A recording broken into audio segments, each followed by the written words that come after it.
South Africa has developed a really interesting habit when it comes to technology. We can be both much better than people imagine and not nearly good enough. Artificial intelligence appears just to be the latest example of that. According to Microsoft's latest global AI diffusion research, just over 23% of South Africa's working age population, so that's almost 1 in 4, are now using generative AI. It's comfortably ahead of the global average of just under 18%, and it puts us ahead of every other African country measured, which sounds like real good news. Until you notice that South Africa still ranks only 46th out of 147 economies. And then there is an even more important question. What are we actually doing with that AI? We're using it to do what? Because asking ChatGPT to tidy up an email or to summarize a document or plan dinner is technologically interesting. It's not necessarily an economic productivity revolution. The real prize arrives when companies redesign workflows, when banks process credit more intelligently, when developers build more software, and when fraud gets harder if you're in banking. So all of those things are really what we should be looking for. It's a much higher bar.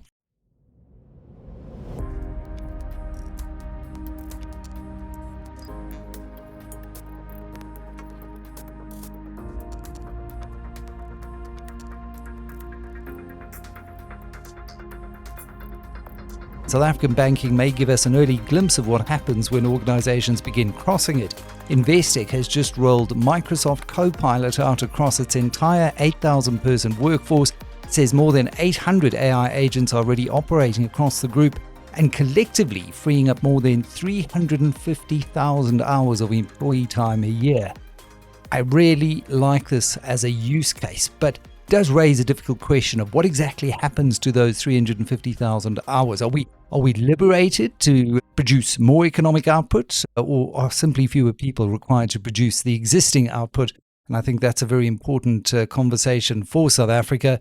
But ultimately, there are lots of lessons we can learn, and joining me to unpack some of them is Ravi Bhat, who's Commercial Solutions and AI Officer at Microsoft South Africa. Ravi, welcome to the Monocle Banking Podcast. I've got to say before we start, do you know which episodes get the highest views of this podcast? The most recent on AI, just under 300,000. So it shows you there is a real thirst for knowledge around AI, but real use cases out there. I mean, how does that make you feel as Microsoft?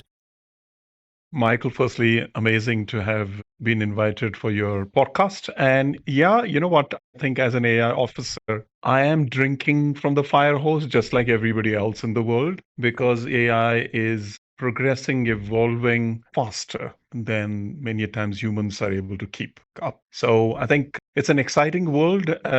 We in Microsoft are creating a way forward for human race. We call it human-led AI. Because you know what? We want to not be dinosaurs and get extinct. We want to continue to be the controlling race which controls AI going forward. So it's an exciting time for me, making sure that our engineering work, which we are doing, helps humanity. Just like our mission says, empower every person, every organization on the planet to do more. And that's a really interesting and intentional framing of human-led AI, because we have seen at a societal level, if you just look at the Pope's Magnificus Humanitas, if you look at the conversations around the way frontier labs might be hoovering up IP, there is a concern that humanity is maybe not at the center of this technology. But I don't want to get ahead of myself here. I want to start by interrogating Microsoft's own headline. We've reached this incredible AI adoption rate. So basically, call it 1 in 4. Ahead of the global average. What exactly qualifies somebody as an AI adopter in that kind of number? So AI adopter is somebody who uses AI in many lines of work in the organization, personally, as well as at a enterprise level. And the reason we are double clicking on diffusion to be the key point rather than just invention or creating more chips as the point is because organizations, economies, countries who are diffusing and adopting AI faster are seeing the benefits in their GDP in their AI economy. So when we talk about adoption or diffusion, it means actually use of AI in changing the way your work happens. Your role happens, your organization. Your role changes as your organization. Microsoft's broader research makes the point that AI leadership will increasingly be about depth rather than novelty. And I think that's quite clear, embedding these tools into everyday workflows rather than just producing impressive pilots. It was interesting when I was chatting to the CEO of 91, Hendrik de Toy, recently. He still said that we're probably more in the impressive pilots phase and really embedding it just yet through the country's largest asset manager. So, what does depth look like inside an actual company from where you sit at Microsoft, Ravi? So I look at AI, or we look at AI as to what outcomes it is deriving. Because when we talk about use of AI, it doesn't mean that you are just using more licenses or more tokens, because unless the organization uses AI for better outcomes, the use of AI is superficial. AI needs to actually change the way people work, and therefore their roles are more productive. Of course, they save time, they save effort. And so increasing productivity is one way of using AI, which means every employee needs to use an AI tool and inculcate that in everyday work. And that goes deeper, not just in technology, but in changing the culture of the organization. The second is when organizations use them in their ERPs, their CRMs, in the way they interact with their citizens or customers and how they are interacting with their customers. So they redesign their processes so that they can interact with their customers better. That's going deeper of use of AI in their existing processes. Mm. Third is something which you talked about. AI is about redesigning because it's possible. Modernization, re-platforming, where the things which most of the technology executives in the organization were shying away from because it was a bit more difficult because coding was very difficult, whether recoding all the mainframes or recoding every different platform, which has been a legacy platform. That's redesigning processes because AI can.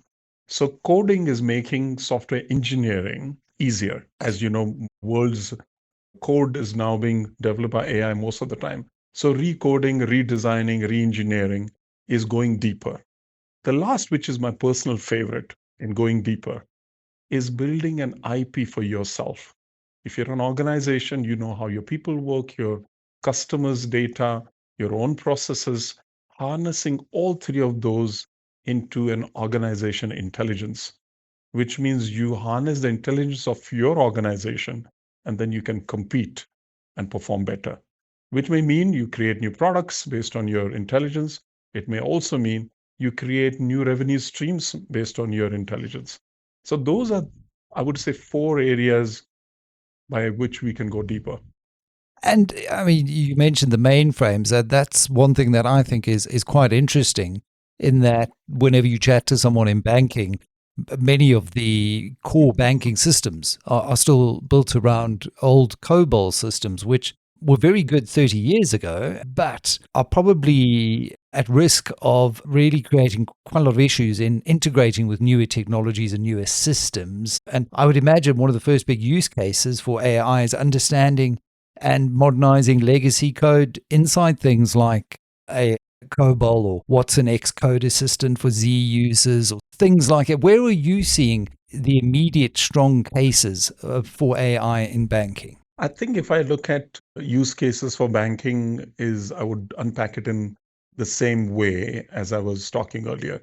So first is you would look at use cases at a persona level, which is at your relationship managers, analysts, compliance teams, your contact centers, all of them using AI to reduce time spent, repetitive work, but enhance the way they connect with their real work better. So productivity will include in those scenarios. The second part, which is maybe the most important part, is the customer experience, which is how you interact with your customers. AI is improving personalization to a completely different level. Onboarding of customers is now becoming much faster than in the legacy platforms we were used to do. And that was because things had to be done in a little bit more linear fashion We never had AI native apps which could interact multi-channel signals, multi-channel information at the same time. So customer onboarding at speed of light, where the information is processed, compliance, regulatory checks are done, is becoming much faster. Instead of being days, it is now minutes and hours. Third is service response times. Because of generative AI and various AI tools and contact centers, your ability to triage things, and triage can be problem solving, it can be things which we do on product issues, all of those responses which we need to do as a servicing of a customer, those things are getting faster and better. And last one, which is obviously very, very important, which is maybe an area which you wanted to go in, is software development. Banks are using AI to code. Banks are using AI to deliver their software patterns much faster, and therefore continuing to maintain a very, very high quality and governance, because obviously it's a very high regulatory compliant industry, to make sure that that is done. Now, risk and compliance is also another area which is helping the banks by use of AI. Regulatory compliance, audits, policy information, all of these things which were taking much longer in the past can be done much faster today.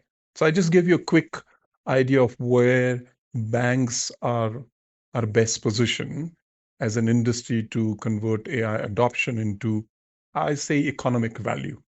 And, just on that last point, I really think if you've got an AI that can suddenly understand a 30 or 40-year-old core banking application that very few people inside the bank fully understand anymore, it does make some of the legacy technologies less of a liability. But let's make this tangible. Investec, as I said in my introduction, has now rolled Copilot across all 8,000 of its employees.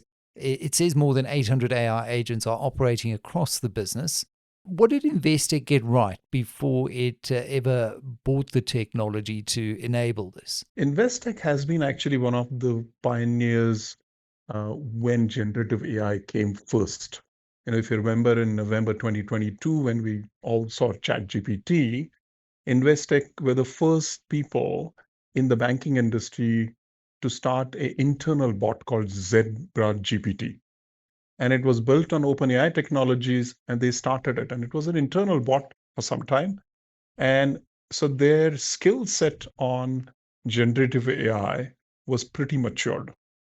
However, when they started adopting AI, they started adopting AI in many areas: people, customers, processes, engineering.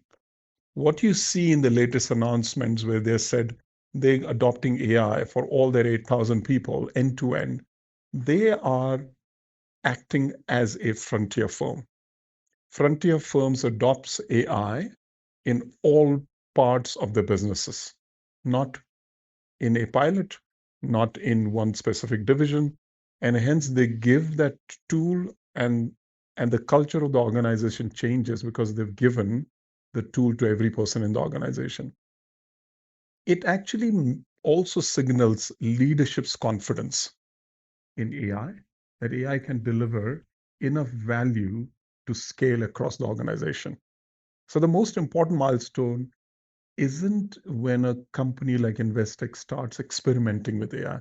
It is more when leadership decides to scale it across the entire workforce. I think Investec doing what they've done has signaled it not just externally to the market, but also internally to its organization, saying that we're going to become an AI-led first bank.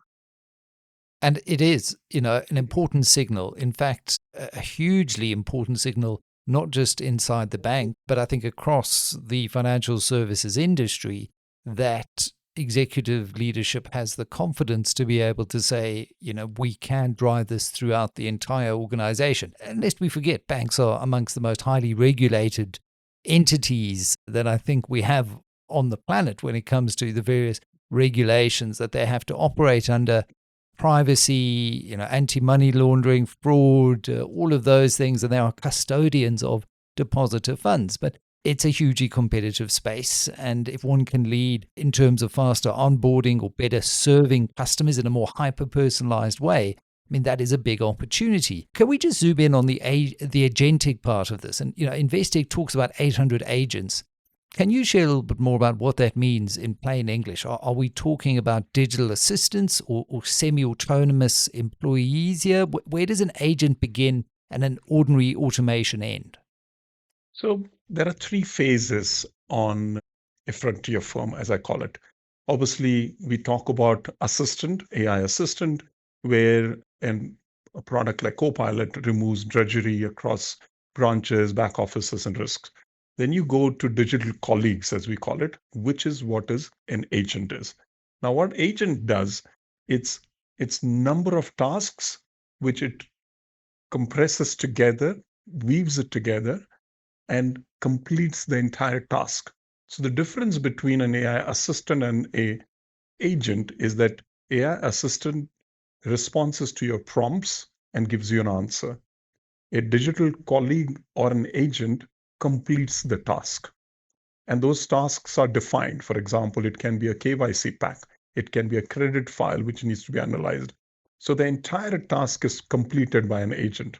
And where organizations are going, as you said, Investec and many other banks have got lots of agents. Investec has got 800 agents. They have these agents which are operating across various parts of their businesses who are completing tasks which were earlier either done by some machine learning or a human intervention is now completely being executed without human intervention. So that's what agent does. And this is where the agentic world of banking is going, where we will move from human-led agent operated scenario, whether organizations and enterprises will be agent operated. Wow. I mean, that is just incredible. If you think of the massive leap forward that that would enable inside the bank, I guess there's also a tension here, and it's a question of how we resolve it because there's an interesting problem around junior professionals. I mean, young analysts historically learned by reading the 100-page document or building the model or reconciling the spreadsheet and then writing their first draft. AI happens to be extremely good at precisely that kind of junior grunt work. So if you've got the AI doing a lot of the apprenticeship, how does the junior employee or the human become an expert? Are organizations thinking deeply enough about that, about how they develop their junior talent pipeline in the face of that displacement? I think you're touching on a very, very important question which everybody's asking, which is AI going to get rid of roles? Is it going to get rid of tasks? Or what is AI actually doing? And therefore, how do humans fit in this evolution? My view is, and so does Microsoft's view, is that AI is displacing some of the skills, which means jobs are evolving. What I needed to do 5 things today, some of them are getting automated, specifically the tasks. Tasks are getting automated by AI, some of them are automated by agent. However, the human continues to guide and direct the agent. Now, going to critical thinking, which is one of the things which you were talking about, humans will always need to do the critical thinking. Humans, because if you're talking about human led discussion, then humans always have to do the skills which humans only can do. The things like wisdom, judgment, critical thinking can never be outsourced. Yes, you can get an answer delivered instantly from an AI bot, but some of the human elements are things which, we call this accumulation of the intellectual debt, can never be dispersed because that's what humans will continue to be. And hence, it's impacting the way education is also being given. The junior task which you are talking about, those will continue to be, and people will have to evolve from being just the junior task person to be somebody more who's doing actual architecture, actual critical thinking of how the new problems which AI is not yet able to solve will be solved. So I think our roles are evolving and they're evolving much faster. And we are in that flight pattern right now Mm, where we're all thinking how to do my job tomorrow better mm. with AI than I was doing it yesterday. I hear what you're saying about the human judgment still being the critical factor, but I guess the concern is that often that human judgment is refined and honed in the trenches of doing the junior work that a lot of the AI is going to be doing. So, just in learning and refining and acquiring that judgment, do you see a world in where juniors are increasingly going to have to work alongside the AI, where it is executing end-to-end tasks under human oversight, but trying to acquire the skills and the judgment along the way? 100%. I think a world with an AI assistant is the world of today and tomorrow. And your ability to work with your assistant in that manner so that the speed at which your outputs will come is something every student, every university graduate is looking to learn. It's a new way of working. Mm, We are no, you and I are talking on this podcast on digital channel 10 years back, 15 years back, that channel was very different. Are we worried that we lost the skill which we had 10, 15 years back today as we speak? No, it doesn't even come. yeah. It doesn't even fathom in our brain saying, oh, I've lost that skill. So how did I learn then and how am I learning today? So I think that's a paradigm shift humans have to go through, saying we shouldn't have the FOMO of, oh, I'm losing that skill.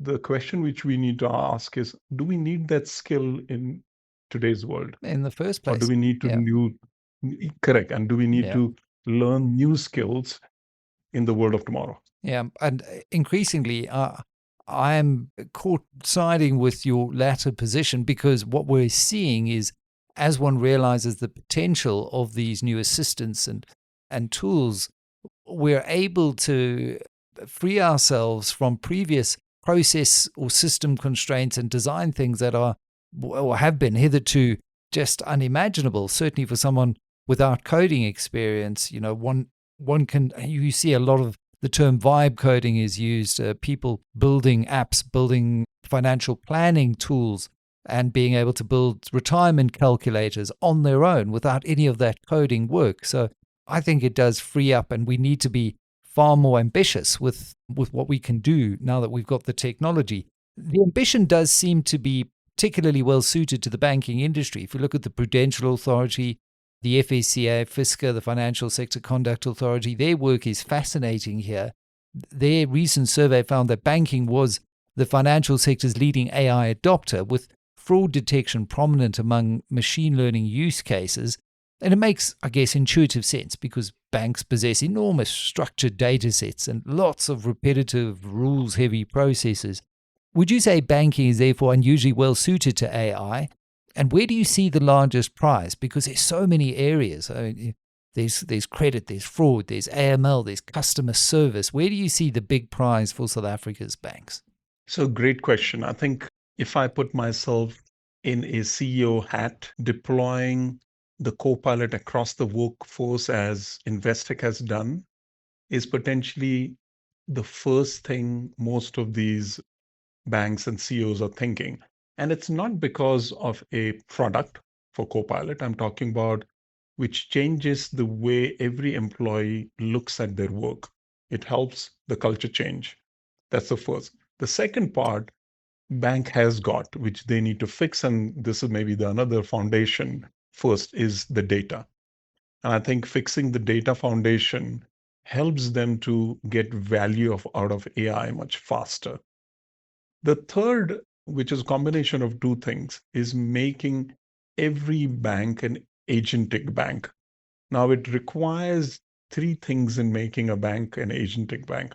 First, they need an intelligent platform which is trusted, so that every app which is built on top of that trusted platform is secured. It has the right control planes, it has got the right governance, it meets all the regulatory compliance, and it builds that platform so that Once that platform is built for the agentic journey of the bank, then the bank actually is uniquely positioned for its own unique selling or unique value proposition.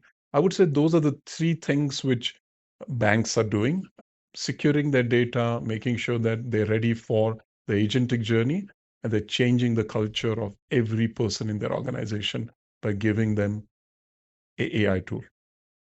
Culture is a big one for me. It's almost connected to what I think the World Bank's framework is, and they talk about the four C's: connectivity, compute, context, and competency. For me, competency probably sits with culture as well as another C, so you could almost call it five C's. But if you were to take them one at a time for South Africa, connectivity, I probably don't see big weaknesses there. But compute, how important is domestic cloud and data center capacity? Must the compute physically sit in South Africa for us to capture the economic benefits? So, because banking is highly regulated, there are workloads which cannot leave the borders of South Africa. And therefore, sovereignty becomes a big discussion. Now, sovereignty has evolved itself from being a physical, in the country sovereignty to digital sovereignty. And if when you talk about digital sovereignty, it means controls. It means the regulators, the banks can assess as whether the data, customers' data, is residing and has got better controls. And through these controls, they can access. Now, all of these things have to be present and should be accessible to all the banks. Good news is that they are. Yeah. There are digital controls available in the local regions, whether it is Microsoft, whether it is AWS, whether it is Google. Each one of them have a flavor of sovereign digital controls. And that is helping the banks actually architect their solutions much, much better. And the reason it is important that they need to have access to these digital sovereign controls so that they can access not just the compute, not just some network onto the cloud regions, but the valuable AI services which everybody is sought Yeah. after. And they are available in South Africa. So that's why these infrastructures, these cloud regions are important to be available and sovereign controlled.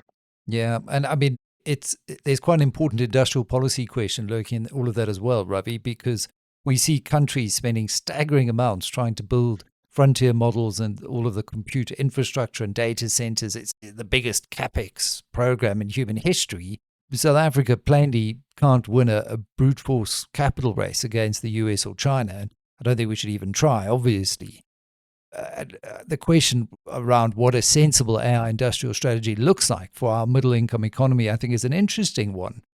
Do we need sovereign foundational models, or would our capital be better spent on things like cheap connectivity and skills and applying globally available models to South African problems with those guardrails that you've just mentioned in place? I think you've raised this very important point, which is should the organizations and every South African build models? Or should we live in a model diverse world where we build engines which actually auto selects models which are best suited for my role, for my task, and for my agent? Where we are going and what we are advising every organization is be model diverse, because Hmm. models come in thick and fast. They change every day, every minute, every second, and we will become a AI world with billions of models. So instead of spending time on building your own models, adopt the right security guardrail frameworks so that you adopt frontier models much faster. Build, as I said, your intelligent layer on top so that the layer chooses the correct model for you. Microsoft has got over 12,000 models in their AI Foundry. Allow the engine to select the models for yourself. If you remember, and this is also important because in the world of AI, tokens cost money. So every time you have a prompt, every time your agent calls on something, you need to make sure that you have the most cost effective model diverse system so that every time you do a task, it doesn't bleed you money.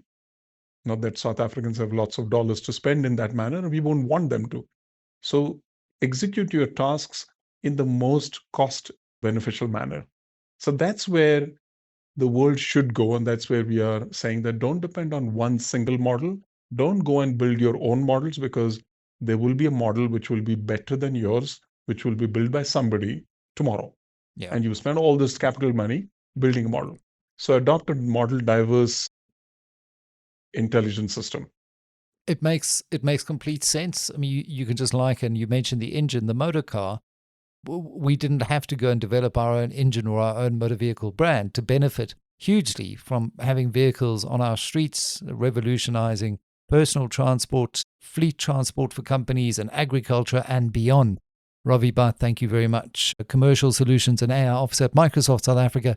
Been great sharing your insights on where we're seeing AI heading in the banking industry here on the Monocle Banking Podcast. Take care. Thank you so much.